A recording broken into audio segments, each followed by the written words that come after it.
Hey everyone, I'm Michael Modell. I'm the current sports editor here at the Chronicle. Thanks a lot for watching this video about my bracket and my predictions for this week's NCAA tournament.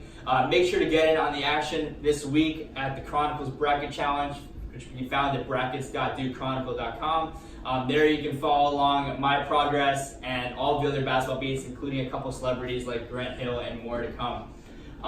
Starting off in the East region here, I think there aren't really many surprises in the opening round. I think that Belmont will win tonight and then move past Maryland in order to get into the round of 32. After that, moving over to the Sweet 16, I think Virginia Tech with J-Rob back, strong shooting team, big offensive team. I think they get past Mississippi State, which will set up an interesting rematch with Duke. However, with Zion Williamson back in the fold, I think that Duke's able to have enough of an interior presence, and not playing in the hostile environment will be enough for Duke to get past Virginia Tech and move into the Elite Eight. In the bottom half of the bracket, I think LSU will cruise into the Sweet 16, beating Belmont. Obviously, a lot of questions for LSU.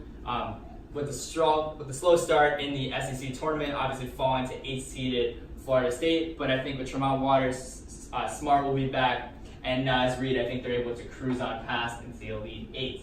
The bottom half of the bracket, the main reason LSU will be able to do that is because they will have to face Louisville in the Sweet 16.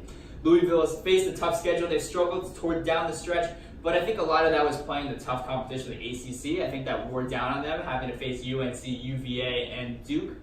I think Louisville was able to use that experience in order to get past Michigan State, a team that beat in the ACC Big Ten Challenge earlier this year. Louisville is a very strong defensive team. Jordan Norris really come on a lot. And I think that they'll be able to close out a game on the big stage. With that, LSU will move on and play Duke in the Elite Eight, where I think Duke will get past LSU fairly easily and move into Minneapolis in the Final Four. In the West region here, Gonzaga has a tough task of taking on back-to-back ACC opponents, where I think Florida State gets past Marquette. Syracuse will give Gonzaga a tough time, but I think Gonzaga will prevail. However, Florida State has a lot of size. They're able to shoot. They're a veteran team. Gonzaga hasn't really played much competition since the non-conference schedule due to their weak slate in the West Coast Conference, where Florida State just beat Virginia. They're a top 10 team ending the season in the AP poll, and they just lost to Duke in the ACC championship game. They're a very veteran team. They're really playing their best basketball late, and I think with that, they'll be able to move past Gonzaga and into the Elite Eight. At the bottom half of the bracket, I think the winner of Arizona State and St. John's will get past Buffalo. I mean, the Pac-12 was pretty weak this year, but again, I think Bobby Hurley's squad has been strong at times this year, and I think that there's more veteran team that have more experience playing against tougher competition. I think they'll be able to get past Buffalo. If St. John's wins, St. John's appears to always show up for the big games. We saw Shamori Pons last year, a dominant game against Duke, Villanova. This year, St. John's big wins were against Marquette. I think they beat Nova as well this year. So they're really strong when they need to be, and I think obviously March Madness, they could be a deep team to watch this year as well. The bottom half of the bracket, Nevada getting a 7th seed is really surprising to me. They were 7 last year, obviously a lot better this year. Cody Martin twins, Cody and his brother, and then we also have Jordan Caroline, big rebounder, has been pretty dominant for us. I think Nevada is actually able to get past Michigan in the Sweet 16, be able to shoot past them and really move on to the Elite Eight. However, they'll face a tough Texas Tech team, very strong defensive team. Jarrett Culver will be a lottery pick. We saw them against Duke earlier this year. Offense kind of struggles at times, but their defense is elite, and I think they'll be able to slow down Nevada and move into the Elite Eight. However, I think Florida State's physicality and shooting will be too much for Texas Tech, and I think Texas Tech's inability to shoot, again, will plague them against Florida State, which is also a very good defensive team. And I think Florida State will move on to the Final Four in Minneapolis, where they will face Duke and move on, will lose to Duke, which will move on to the championship game. Now, on the other side of the bracket, in the South, there isn't really anything notable in the first round. I think Oregon has been really strong of late. They were able to steal a bit into the tournament by winning the Pac-12 tournament. Wisconsin is really revolves around Ethan Happ, and because of that, I think that Oregon will be able to stop them and continue their run and move into the round of 32, where they will lose to Kansas State. Kansas State's been strong. Dean Wade has looked solid all year and throughout his career at Kansas State. And again, they're number 1 team in the Big 12. I think they move on to face Virginia, and I think Virginia will beat K-State using their offensive resurgence it seems this year in order to move on to the Elite Eight. On the bottom half of the bracket, I think Nova advances. I have an interesting pick. I think Old Dominion will knock out Purdue. Purdue hasn't really impressed much this year. Big Ten's been strong. They haven't really done anything that notable. Old Dominion Did beat Syracuse here in non-conference play. It could be an interesting matchup to watch when I look down the bracket. I just think that's a potential. I think Purdue's struggled in the tournament in the past. I think it's a potential loss for them. But I think Virginia will beat Old Dominion in the next round. And in the bottom half of the bracket, I see the top seeds advancing. Cincinnati, Tennessee, and Columbus, Ohio will be a very interesting match. Pretty much a home ground for Cincinnati, but I think Tennessee is a veteran presence.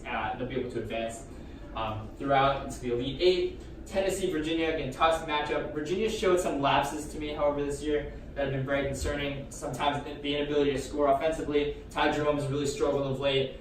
They also have periods where they just turn the ball over and can't really get any sort of offense really whatsoever. So I think Tennessee will use their veteranness and advance into the Final Four.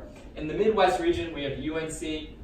I think they'll move on pretty easily to the Elite Eight. Interesting matchups here. I think that Auburn, UNC in the Sweet 16. Auburn has been able to shoot very well. They're very streaky at times, which is why they struggled in the middle of the season. But Chuma Okeke has also become a really dominant force on the interior, rebounding and scoring for them. And it's kind of given them another dimension of their game, which is how they were able to advance through the SEC tournament, win that. One interesting note, if Kansas is able to beat Auburn here, that will provide a brutal matchup for UNC having to play in Kansas City. Obviously, Kansas plays in Kansas City all the time, but basically a home game for them. That can be a tough matchup for UNC. At the bottom half of the bracket, I think Seton Hall gets past Wofford. Seton Hall in the tournaments has been a very veteran team, always able to use their physicality, and they always put up a fight no matter where they play or where they're seated. And I'll set up a matchup with Kentucky. Seton Hall actually beat Kentucky earlier this year at Madison Square Garden. Crazy finish to that game. I think Kentucky benches that loss and cruises on to the Elite Eight where they'll take on UNC. Kentucky's beaten UNC once this year, and PJ Washington has really become a dominant force in the interior for Kentucky. I don't think that UNC has the interior defense, or Luke May, for example, is able to defend PJ Washington. I think he's the difference, and I think Kentucky's defense is also the difference as Kentucky gets past UNC. We've seen Kentucky, UNC in the Elite Eight a lot over the last couple years, and I think that UNC won the last time with that last second Luke May shot. I think Kentucky is able to move on to the Final Four where they'll take on Tennessee. In another SEC matchup, Kentucky and Tennessee. Tennessee won 2 of the 3 matchups this season, with Tennessee winning in the SEC tournament semifinals. Again, I think PJ Washington's been dominant, and Kentucky's a better offensive team, and I think with that, they'll be able to move on to the championship game. And this season will go full circle. We saw the season kicked off with Duke playing Kentucky. In Indianapolis, Duke really dominated that game and kind of took everyone by storm. Blue Devils was able to put away all doubts and really shot the ball really well in that game, scored 118 points. Kentucky scored 84 points. I think the season goes full circle. I think that will be the final score of the championship game, and Zion Williamson and the Blue Devils will cut down the nets this April in Minneapolis. Thanks a lot for watching, and have a great night.